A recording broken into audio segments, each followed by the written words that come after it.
사도신경으로 신앙 고백 드림으로 새벽 예배 시작합니다. 전능하사 천지를 만드신 하나님 아버지를 내가 믿사오며 그 외아들 우리 주 예수 그리스도를 믿사오니 이는 성령으로 잉태하사 동정녀 마리아에게 나시고 본dio 빌라도에게 고난을 받으사 십자가에 못 박혀 죽으시고 장사한 지 사흘 만에 죽은 자 가운데서 다시 살아나시며 하늘에 오르사 전능하신 하나님 우편에 앉아 계시다가 저리로서 산자와 죽은 자를 심판하러 오시리라. 성령을 믿사오며 거룩한 공회와 성도가 서로 교통하는 것과 죄를 사하여 주시는 것과 몸이 다시 사는 것과 영원히 사는 것을 믿사옵나이다. 아멘. 이 아침에 우리에게 주시는 하나님의 말씀은 마태복음 23장 1절로 12절 말씀까지입니다. 마태복음 23장 1절에서 12절 말씀까지 말씀 찾으셨으면 한 목소리로 같이 읽습니다. 이에 예수께서 무리와 제자들에게 말씀하여 이르시되 서기관들과 바리새인들이 모세의 자리에 앉았으니 그러므로 무엇이든지 그들이 말하는 바는 행하고 지키되 그들이 하는 행위는 본받지 말라. 그들은 말만 하고 행하지 아니하며 또 무거운 짐을 묶어 사람의 어깨에 지우되 자기는 이것을 한 손가락으로도 움직이려 하지 아니하며 그들의 모든 행위를 사람에게 보이고자 하나니 곧 그 경문 띠를 넓게 하며 옷수를 길게 하고 잔치의 윗자리와 회당의 높은 자리와 시장에서 문안 받는 것과 사람에게 랍비라 칭함 받는 것을 좋아하느니라. 그러나 너희는 랍비라 칭함을 받지 말라. 너희 선생은 하나요 너희는 다 형제니라. 땅에 있는 자를 아버지라 하지 말라. 너희의 아버지는 한 분이시니 곧 하늘에 계시니시니라. 또한 지도자라 칭함을 받지 말라. 너희의 지도자는 한 분이시니 곧 그리스도시니라. 너희 중에 큰 자는 너희를 섬기는 자가 되어야 하리라. 누구든지 자기를 높이는 자는 낮아지고 누구든지 자기를 낮추는 자는 높아지리라. 아멘. 오늘은 함께 읽으신 마태복음 23장 1절에서 12절 말씀을 중심으로 위선의 사람들이라는 제목의 말씀으로 잠시 은혜를 나누겠습니다. 십자가를 지시기 전에 화요일 예수님은 유대 종교 지도자들과 여러 논쟁을 벌이셨습니다. 그들의 시험을 그렇게 다 물리치시고 그야말로 하늘의 지혜와 권세로 그들의 입을 막으셨습니다. 그리고 나서 이제 종교 지도자들에 대해서 무리와 제자들에게 말씀하시는 내용이 오늘 본문의 내용인데요, 당시 종교 지도자들의 이런 위선적인 그런 모습에 빠지지 말아야 할 것을 말씀하시는 내용이 바로 오늘 본문입니다. 먼저 예수님은 종교 지도자들에 대해서 이렇게 말씀하십니다. 2절에 서기관들과 바리새인들이 모세의 자리에 앉았으니 그럽니다. 여러분, 여기 모세의 자리란 그 회당 중앙에 배치되어 있었던, 그래서 서기관들이 율법을 가르칠 때 앉았던 그 자리를 말합니다. 하지만 여기서는 문자 그대로 그 자리를 의미하기보다는 모세의 위치와 권위를 말하는 겁니다.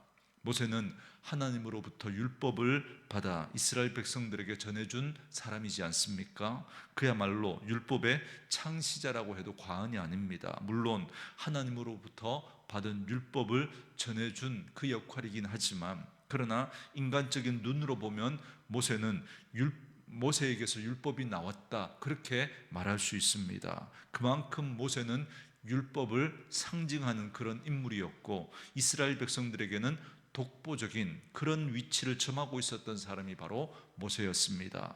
그렇기 때문에 여기서 서기관들과 바리새인들이 모세의 자리에 앉았다라고 하는 이 말은 그들이 자신을 모세의 후계자라고 자처하면서 백성들에게 율법을 해석해주고 가르쳐주는 그 일을 하면서 자신을 랍비로 자처하고 스스로 높이고자 했던 그들의 교만한 그 모습을 가리키는 말입니다. 예수님은 그들이 그 자리에 앉는 것을 문제 삼지 않았습니다. 누군가는 그 자리에 앉아서 말씀을 전하고 또 말씀을 가르치는 그 일을 해야 하기 때문에 그렇습니다. 그러나 서기관과 바리새인들은 그 자리에 앉아서 자기들의 자랑을 늘어놓곤 했습니다. 오직 하나님의 말씀에 그 권위가 드러나고 하나님의 그 말씀만, 그리고 하나님의 마음만 드러나야 할 그 자리에서 그들은 자기를 자랑하고 자신의 권위를 드러내고자 했던 것입니다. 심지어 그들은 하나님의 말씀을 가르치고는 스스로 그 말씀을 벗어난 삶을 살았습니다.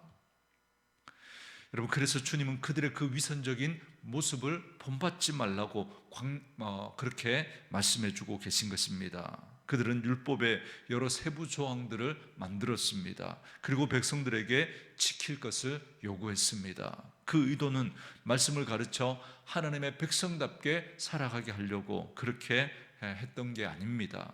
오히려 남에게 무거운 짐을 지어놓고는 즐길 뿐 자기는 그런 수고를 전혀 지지 않는 그런 사람들이 바로 당시 그 바리새인들과 서기관들이었습니다. 이들은 여기서 더 나아가서 몇몇 조항들을 형식적으로 지키면서 자기를 드러내고 자랑하곤 했습니다. 사람들 앞에 인정받을 만한 그런 행위들을 하면서 사람들이 그런 자기를 봐주고 자기를 알아주고 자기를 존경해 주기를 바랬던 거죠. 그래서 누가 보아도 알 만큼 경문의 띠를 넓게 하고 옷수를 길게 늘어뜨렸습니다. 여러분, 여기서 경문은 히브리어로 트필린이라고 하는 말인데요, 신명기 6장 8절을 따라 하나님의 말씀을 이마와 팔에 메어 다는 그런 작은 상자를 말합니다. 쉽게 말하면 작은 성구함입니다. 이 성구함에 띠를 연결한 것이 바로 경문의 띠입니다. 그리고 옷술은 히브리어로 찌찌트라고 하는데요, 민수기 15장 38절에서 41절에 근거해서 옷단에 술을 길게 내린 걸 말합니다. 이는 하나님을 기억하도록 하는 일종의 기억장치라고 말할 수 있습니다. 그걸 보면서 이 말씀대로 살아야지, 그렇게 다짐할 수 있게 했던 거죠. 그들이 이렇게 경문에 띠를 두고 옷수를 다는 건 잘못이 아닙니다. 오히려 신앙생활을 더 잘하기 위한 좋은 의미로 그렇게 우리는 볼 수 있습니다. 이것을 기호 삼아 하나님을 생각하고 하나님의 말씀을 생각하고, 그래서 그 말씀 앞에서 다시 자신을 돌아보고 하나님의 말씀대로 살아가려고 하는 그런 마음의 각오를 새롭게 한다면 여러분, 이게 뭐가 나쁜 거겠습니까?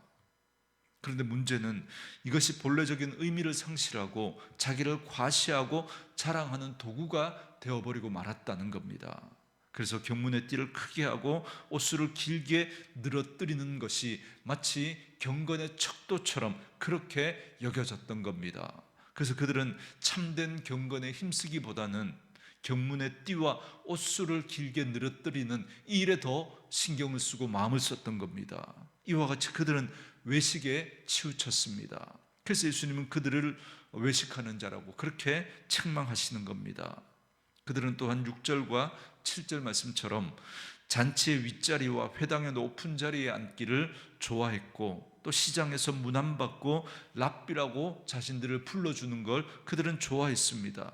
결국 그들은 남들이 나를 알아주기를 원했고 또 그것을 즐겼던 겁니다. 그러나 진정으로 말씀 앞에 서는 사람은 여러분, 자신을 자랑할 수가 없습니다. 남을 가르치기 전에 스스로 돌아보는 일에 더 마음을 쓰게 됩니다. 그래서 결코 바리새인과 서기관들이 행하는 것과 같은 그런 행동이 여러분 나올 수가 없습니다. 왜냐하면 하나님의 말씀은 사람을 높이는 게 아니기 때문에 그렇습니다. 오히려 하나님의 말씀은 사람을 철저하게 낮춰버립니다. 저 밑바닥으로 떨어지게 합니다. 그래서 나는 아무것도 아니라는 사실을 깨닫게 하는 것이 바로 하나님의 말씀입니다.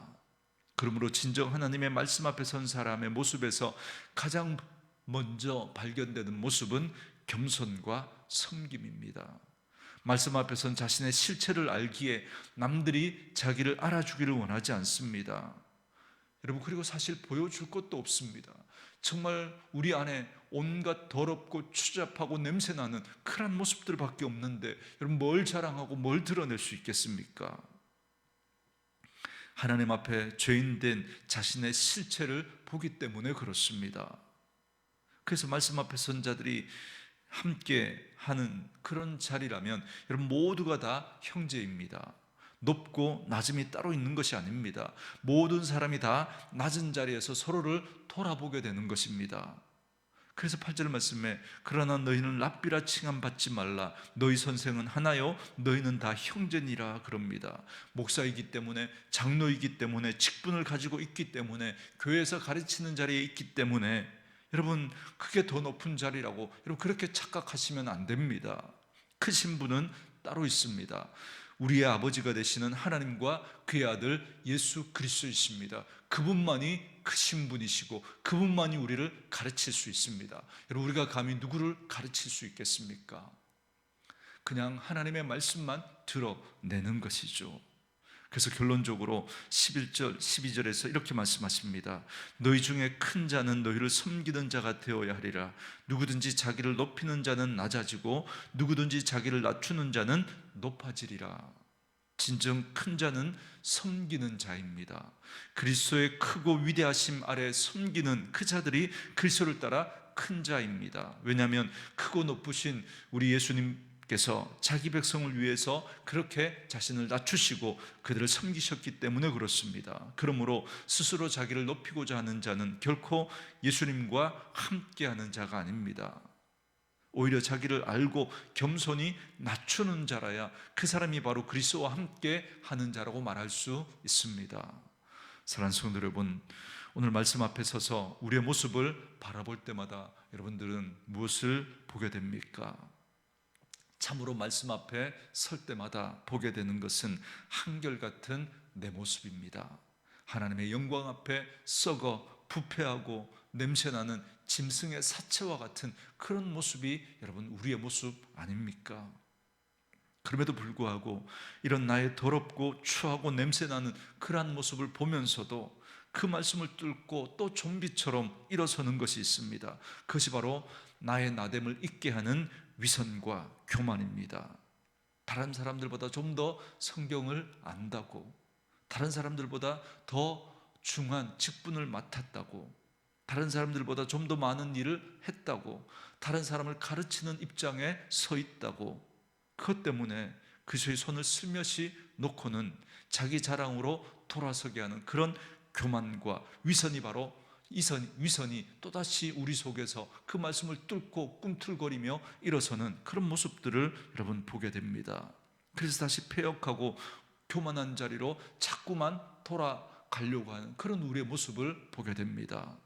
이런 나의 죄악된 모습을 발견할 때마다 참 이런 나에게 무슨 소망이 있는가 그런 생각을 하게 됩니다. 그러나 다시 말씀 앞에 서면 더욱 집요하게 한결같은 그 손길로 우리를 붙드는 손길이 있음을 알게 됩니다. 그래도 나를 포기하지 않으시고 다시 나를 붙드시는 그 주님의 손길입니다. 그런데 그 주님의 그 손에 피가 있음을, 주님의 뜨거운 피가 흐르고 있음을 깨닫게 됩니다. 자신을 죽여서까지 우리를 구원하시고자 하시는 그 예수 그리스도의 손이 그럼에도 불구하고 포기하지 않으시고 여전히 한결같은 손으로 우리를 붙드시고 계신 것을 깨닫게 됩니다. 그러므로 참된 성도는 그러한 그리스도의 은혜를 깨닫는 자입니다. 그렇게 그 은혜를 깨닫는 자는 언제나 한결같은 그분의 그늘 아래 존재할 뿐임을 고백합니다. 오직 나의 나된 것은 그리스도의 은혜일 뿐입니다. 우리의 의나 우리의 열심이나 그것으로 우리의 의를 드러내고 그것으로 우리를 자랑하려고 하는 그런 모습이 아닌 것이죠. 오늘 하루도 그 은혜 안에 있는 우리의 모습을 깨닫게 하시고 그 은혜로 살아가는 저와 여러분 되어줄 수 있기를 주의 이름으로 축원합니다. 주신 말씀 묵상하시면서 어제 들었던 이 찬양 다시 한번 들으시면서 기도한 시간 갖겠습니다.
죄송합니다. 오늘은 PPT 문제로 찬양이 없습니다. 이것으로 경건회를 마치겠습니다.